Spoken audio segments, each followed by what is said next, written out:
आज इस प्रेस वार्ता में उपस्थित सभी पत्रकार बंधुओं, मंच पर बैठे हुए भारतीय जनता पार्टी के और भाजपा प्रदेश कार्यालय रांची के पंडित दीनदयाल उपाध्याय सभागार में मंगलवार को वक्फ संशोधन अधिनियम 2025 जन जागरण अभियान कार्यशाला का आयोजन किया गया। इस कार्यशाला में अल्पसंख्यक समुदाय के कई गणमान्य व्यक्तियों ने भाग लिया। कार्यशाला में मुख्य रूप से भाजपा के राष्ट्रीय महामंत्री दुष्यंत गौतम, प्रदेश अध्यक्ष बाबूलाल मरांडी, संगठन महामंत्री कर्मवीर सिंह, राज्यसभा सांसद दीपक प्रकाश, पूर्व नेता प्रतिपक्ष अमर कुमार बावरे उपस्थित रहे। वहीं हजारीबाग सांसद मनीष जायसवाल, पूर्व विधायक नीलकंठ सिंह मुंडा, पूर्व विधायक सह भाजपा अनुसूचित जाति मोर्चा के प्रदेश अध्यक्ष कृष्णू दास भी उपस्थित थे। कार्यशाला का मुख्य उद्देश्य वक्फ संशोधन अधिनियम 2025 से जुड़े विषयों पर फैल रहे भ्रम को दूर करना है और इसके फायदे को जनता तक पहुंचाना है। कार्यशाला के उपरांत भाजपा के राष्ट्रीय महामंत्री ने कहा कि विकसित भारत के तहत देश की प्रगति में कोई भी नियम कानून बाधा बनेगा तो उसे सुधारने का संकल्प देश के प्रधानमंत्री ने लिया है। वक्फ बोर्ड में कई अनियमितताएं भी थी, जिससे वक्फ करने वाले मुस्लिम के मन की इच्छा जैसे गरीब बेवा को डिस्पेंसरी, स्कूल, हॉस्पिटल, यूनिवर्सिटी, बच्चों के लिए छात्रवृत्ति देने के लिए अनुकूल हो, लेकिन ऐसा न होते हुए वक्फ बोर्ड के माध्यम से गरीबों का विकास न कर हड़पने का काम किया जा रहा था। भारत सरकार वक्फ के माध्यम से किसी भी मस्जिद, दरगाह को किसी प्रकार का कोई हानि नहीं पहुंचाने जा रही है। सिर्फ और सिर्फ ऐसा भ्रम फैलाने की कोशिश की जा रही है। अभी वर्तमान में जो वक्फ संशोधन कानून आया है उसके तहत वक्फ करते हुए भी वक्फ करने वाले को अपने पूरे परिवार से पूछना पड़ेगा। घर की माता, बहनें, बेवा को यदि जरूरत हो तो उन्हें उनका हिस्सा दिया जाएगा। वक्फ की प्रॉपर्टी में कॉलेज, स्कूल, अस्पताल बनाने का काम किया जाएगा। वक्फ संशोधन के विषय पर जन जागरण के माध्यम से जनता के बीच जाकर भारतीय जनता पार्टी इसकी अच्छाइयों को बताने का काम कर रही है।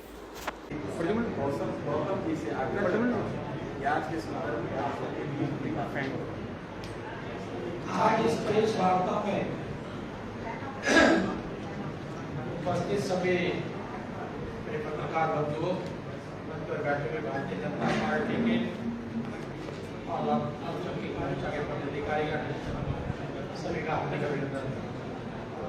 बंधु, आज देश के प्रधानमंत्री ने जिस प्रकार से संकल्प लिया हुआ है, देश के विकास में कोई भी नियम कानून बाधा बनेगा तो हम उसको सुधारते हुए विकसित भारत के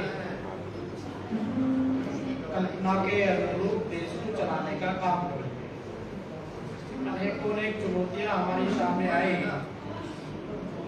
जो राष्ट्रीय हित में हमने उनको आगे बढ़ाने का काम किया। जैसे धारा 370 देश के ऊपर कलंक था, देश के अपने अलगाववाद दिखाई दे रहा था। सीएए जो उस समय के तथाकथित सभी नेताओं की इच्छा थी, लेकिन उसमें भी एक दुर्भाग्यपूर्ण भ्रम फैलाया गया कि सीएए से नागरिकता चली जाएगी। 4 साल में एक भी व्यक्ति की नागरिकता नहीं है, उसे नागरिकता देने वाला था। राम मंदिर में अनेक अड़चने आई हुई थी, लेकिन आज सभी का मन में गौरव होता है कि राम मंदिर बनने तैयार हुआ। ऐसे अनेकों चुनौतियां, 3 तलाक, दूसरी से तो देश के विकास में रोड़े अटका रही थी, सबको हमने संशोधित करने का काम किया। इसमें वक्फ बोर्ड, जिसमें अनेकों अनियमितता थी, उस अनियमितताओं के कारण वक्फ करने वाले मुस्लिम समुदाय के लोग हैं, उनकी मन की इच्छा जो थी वक्फ करते हुए कि मैं जिस प्रॉपर्टी को या धन को वक्फ कर रहा हूँ वो गरीबों के लिए, बेवाओं के लिए, स्कूल, डिस्पेंसरी, हॉस्पिटल, यूनिवर्सिटी, ये कमजोर है उनको पेंशन, बच्चों को छात्रवृत्ति देने के लिए अनुकूल हो। लेकिन ऐसा ना होते हुए वक्फ बोर्ड के माध्यम से जो गरीब लोग हैं उनके विकास ना कर हड़पने का काम किया गया। ऐसे अनेकों नेता हैं, विपक्ष में भी हैं और कांग्रेस भी हैं, जिन्होंने कम लीज पर जमीन को ले लिया और मॉल्स बनाए गए, रिसोर्ट बनाए गए, होटल बनाए गए, कॉलोनियां काट दी गई। और यही नहीं है, मुस्लिम समाज जहाँ पर कम्युनिटी हॉल है मेरठ के अंदर या क्लिनिक चलता था, वहाँ पर अनेकों काम चलते थे मुस्लिमों के लिए, उसको भी वक्त ने लेकर धराशायी कर दिया। ऐसे वक्त के अनेकों ने व्यापारियों को उनके दुकानें वक्त में लेकर बंद कर दी गई और उनसे जो रोजगार मुस्लिम लोग ले रहे थे उनका खत्म कर अन्य किसी को प्रभाव में आके वक्त में काम किया। मोदी जी सरकार, भारत सरकार वक्फ के माध्यम से किसी भी मस्जिद को, किसी भी दरगाह को और जो प्रॉपर्टी का मालिक मुस्लिम है उसको नहीं छेड़ने वाली है। तो ये भ्रम पैदा कर रहे हैं समाज के अंदर।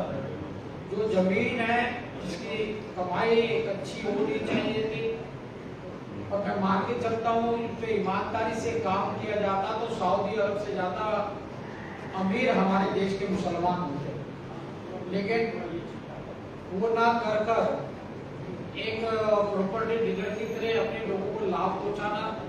अपने उन लोग मुसलमान थे जिन पे अत्याचार किए गए, वो भी मुसलमान ही थे। अनेक गुरुद्वारों को वक्फ घोषित कर दिया गया और 2013 में कांग्रेस से जाते जाते वक्फ की ये स्थिति कर दी कि वक्फ जिसको देख के कहेगा ये वक्फ की जमीन है तो वो वक्फ की हो गई, उसका कहीं भी अपील भी नहीं थी, खाली बोर्ड में ही जा सकते थे। लेकिन आज जो कानून आया है उसके माध्यम के जन जागरण काम जनता के बीच में जा रहे हैं, बता रहे हैं कि वक्फ करते हुए भी उसे अपने परिवार से सबसे मिलना पड़ेगा।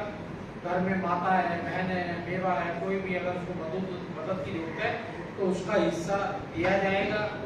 वक्फ की हुई प्रॉपर्टी में college, university, school, hospital, dispensary बनाने का काम किया जाएगा।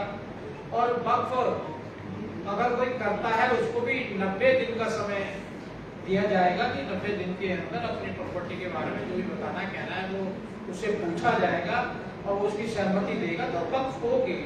और वक्फ होगी मुस्लिमों के जो गरीब है, पसमानदा समाज है, बोरा समाज है, अहमदिया समाज है, अनेकों ने जानते हैं 90% लोग गरीबी की रेखा के नीचे है। मोदी जी ने 4 करोड़ लोगों को मकान बना के देने का किया है। ये माइनॉरिटी को उसमें बड़ी संख्या है। अगर ये वक्त सही तरीके से इस्तेमाल होता मुझे लगता है देश के मुसलमानों की हालत भी अच्छी होती। और ये वक्फ बोर्ड के बारे में भारतीय जनता पार्टी का अपना सारा मोर्चा अपने अनेक का के साथ साथ ये भी जन जागरण का काम करेगा, बताएगा कि वक्फ बोर्ड जो वक्फ नया बन रहा है, वक्फ की प्रॉपर्टी में कोई हिंदू नहीं होगा, वक्फ के मदरसों में, मस्जिद में कोई हिंदू नहीं होगा। जहाँ तक व्यवस्था का सवाल है, व्यवस्था भारत सरकार है और भारत सरकार के अंतर्गत आने वाली जो भी संस्थाएं हैं, प्रॉपर्टी है, संवैधानिक संस्थाएं हैं, उसको देश के विकास में कैसे अच्छा काम करे, इसलिए इसके समर्थन में आज हमने प्रदेश की वर्कशाला वर्कशॉप की है, कल जिले की होगी अभी के अंदर, फिर जनता के बीच में जाकर उसकी अच्छा योगदान बताने का काम करेंगे। और मुझे लगता है कि जनता का बहुत बड़ा समर्थन ईसाई मस्जिद के अंदर 600 घरों को धराशायी कर देंगे, गुरुद्वारे को वक्त घोषित कर दिया गया। ऐसे अनेकों प्रताड़ित लोग हैं, उनको सबको समझाया जाएगा कि आगे से ऐसा नहीं होगा, जो भी होगा समाज के काम होगा, देश के काम होगा। और बड़ा दुर्भाग्य उदाहरण देते भी अजीब सा लगता है कि मुस्लिम धर्म 14.5 साल ऊपर हुआ है, 1500 वर्ष पुराना मंदिर को ही वक्त घोषित कर दिया। रेलवे के ट्रैक पर, नई दिल्ली में रेलवे ट्रैक पर ही मस्जिद बन गई। अरे वक्फ वाले ने जो वक्फ की होगी, दान किया होगा, तो ये कहा होगा देश में रहने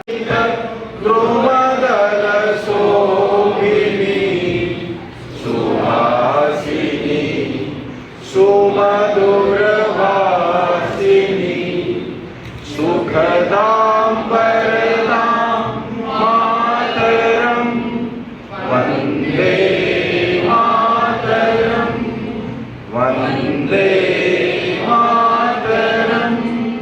भारत अब स्वागत होगा। अब मैं हनुमान याद साहब से गुजारिश करूंगा, जो अल्पसंख्यक मोर्चा का प्रदेश अध्यक्ष हैं और आपका अंग वस्त्र देकर स्वागत करेंगे और साथ में आयु भट्टी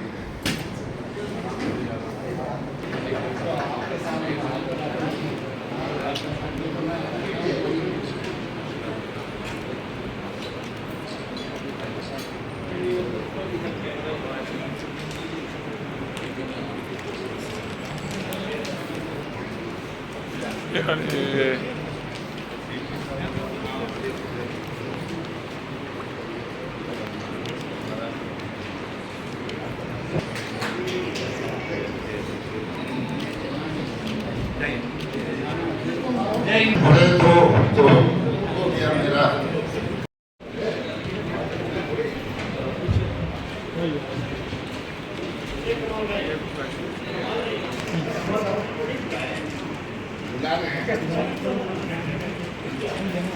ये मेरे सामने रहे तब ना वो आपका आ रही है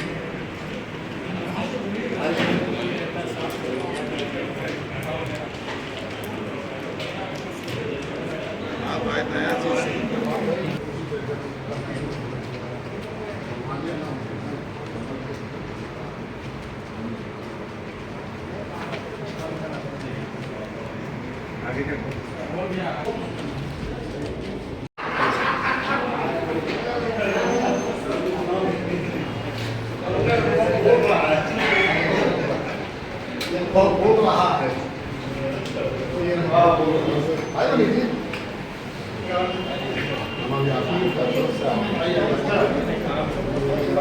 सर